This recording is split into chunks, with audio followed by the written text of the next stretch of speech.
International Service. Hello, I am Ana Pimenta, radio host at Rádio Nacional da Amazônia in Brazil. From now on, you will hear the third part of the interview I did with the Secretary of Culture of the state of Pará, Úrsula Vidal. She talks about the preparations for COP30, which takes place in the city of Belém in November this year. Let's listen. Olá, eu sou Úrsula Vidal, secretária de Cultura do Estado do Pará. Hello, I am Úrsula Vidal, Secretary of Culture of the state of Pará in Brazil and coordinator of the Technical Chamber of Culture of the Legal Amazon Consortium. And today, our conversation will be about the preparations for COP30, this major climate convention that Belém will host in November 2025. What we need to understand is that the Amazonian way of life is a guide for the development of protagonism, for the full exercise of protagonism in the fight related to the climate justice agenda.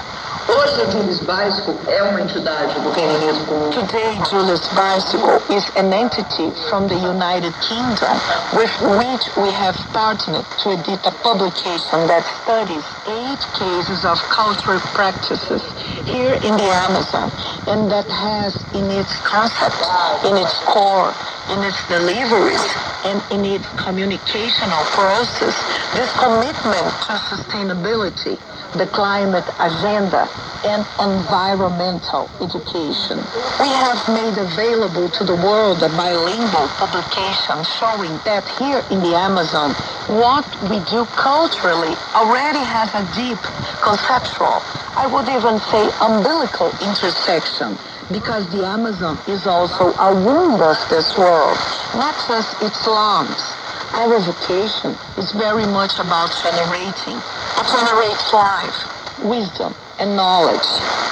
We formed this partnership with Julius Bicycle because it is leading an articulation with more than 40 ministers of culture from all over the world to include the structural axis linked to cultural and art in the commitments of the member countries of the Paris Agreement.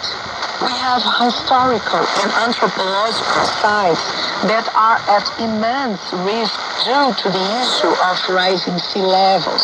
We have cultural practices, tangible and intangible heritage that are at serious risk due to this climate issue. We have a giant corridor of vulnerability of people who live in coastal areas or in areas that are at greater risk of flooding. These people are the biggest victims. They are already socially vulnerable.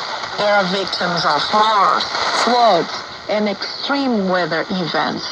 With this, many forms of knowledge, many practices, many memories, many sites, many cultural assets will be lost if we do not include a commitment from countries to this cultural issue, to this maintenance, and understand that culture has a gigantic potential for communication with society.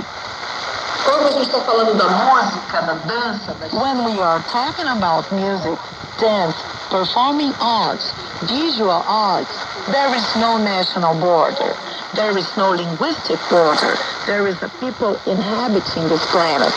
And culture has this ability to make this connection. And we are realizing that this hard, bureaucratic space of delegation commitment does not bring this dimension, which is the more human dimension within us. If we are unable to solve this problem, what will be left in the world in scorched earth? We are forgetting this human aspect within us. We are becoming automatons because we are forgetting what humanizes us. And what humanizes us is culture. And our fight is for culture. It is for our humanities, right? You heard Rádio Nacional Brasil, International Service.